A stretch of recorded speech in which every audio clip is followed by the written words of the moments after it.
Most people will agree with me that regardless of what our wider beliefs are, one of the main objectives of this life is to become the best version of ourselves by ascending above the reactive animalistic instinct of raw emotions and ascending to a higher state of emotional control and therefore achievement in this life.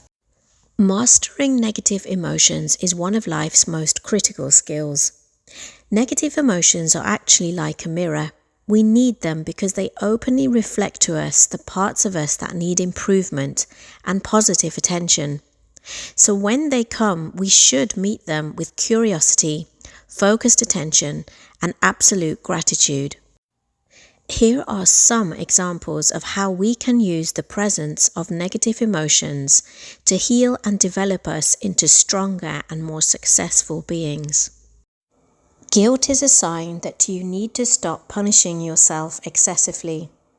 Guilt means we've chosen actions that conflict with our true values. So to release guilt, we need to start learning how to meet our needs in an authentic way whereby our actions reflect our true values. Envy is a sign that we are comparing ourselves to others and thinking that we lack something. Envy consumes us like fire. To release it, we need to start appreciating that we are all equal, yet we are all very different. We therefore need to identify our own unique blessings and embrace our personal gifts. Anxiety prepares us to cope with future events. However, we should stop imagining the worst case scenario. And if you insist on using your mind as a crystal ball, start imagining the best case scenario and be prepared for either. Shame is a sign that we need to stop internalizing other people's opinions about us. We need to start seeking validation from within ourselves, which means we have to trust ourselves and know what we stand for, believing that it is actually non-negotiable.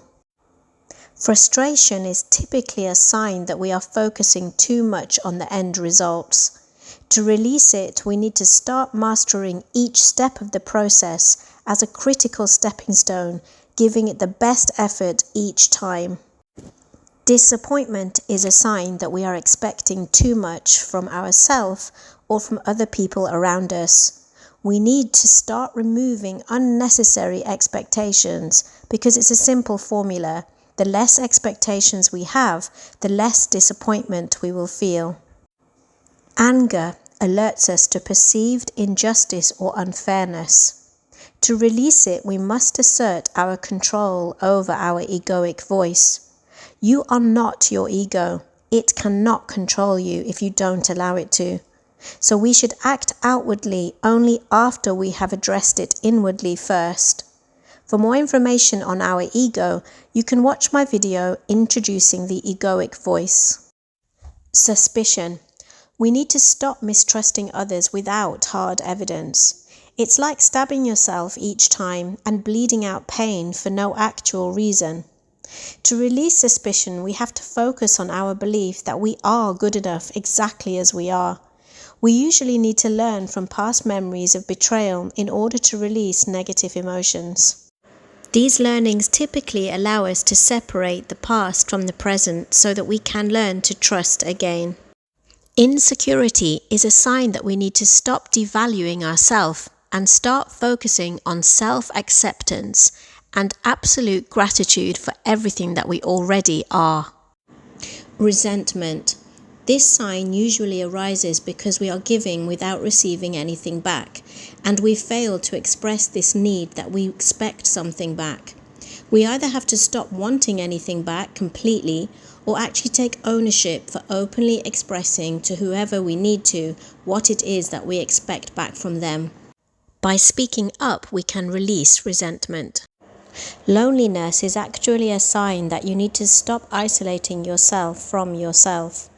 We should start befriending and accepting ourselves until we truly enjoy our own company.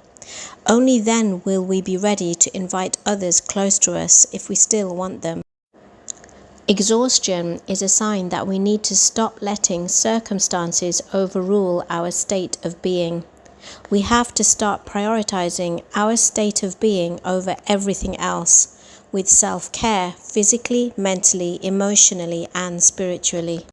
The presence of grief is a sign that we need to take time to reflect deeply on the sense of loss of something that we have encountered. Start living your life in reflection of the loss as a love message to them, filled with gratitude and abundance in memory of them.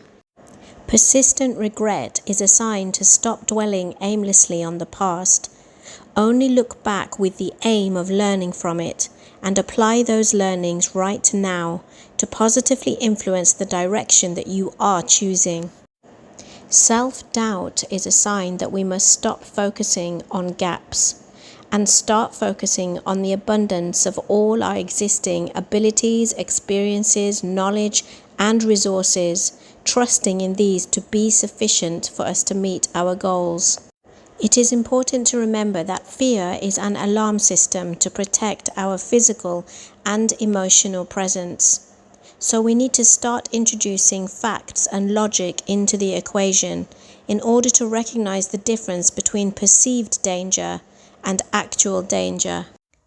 Jealousy can signal a need that we have which is not being met. We can release it by taking ownership of meeting that need by our own actions. The majority of our negative emotions derive from our inner ego, the voice within us that is not being controlled sufficiently to keep these emotions in check. Once we take control of this voice, we are able to logically and rationally deal with the surging emotions, so as to bounce back from them quickly and efficiently. To find out more about the personality of the egoic voice, watch my other video, Introduction to the Egoic Voice. I'm sure you now realize that negative emotions provide us with an ocean of knowledge about ourselves. Knowledge in action is power, so if we approach the emotions with curiosity, love, and gratitude, we can channel the old energy out and release it with positive beliefs and positive emotions in their place. This requires time, honesty, and action, with a bit of courage to kickstart the process. But trust me, mastering our emotions truly gives us the freedom to succeed.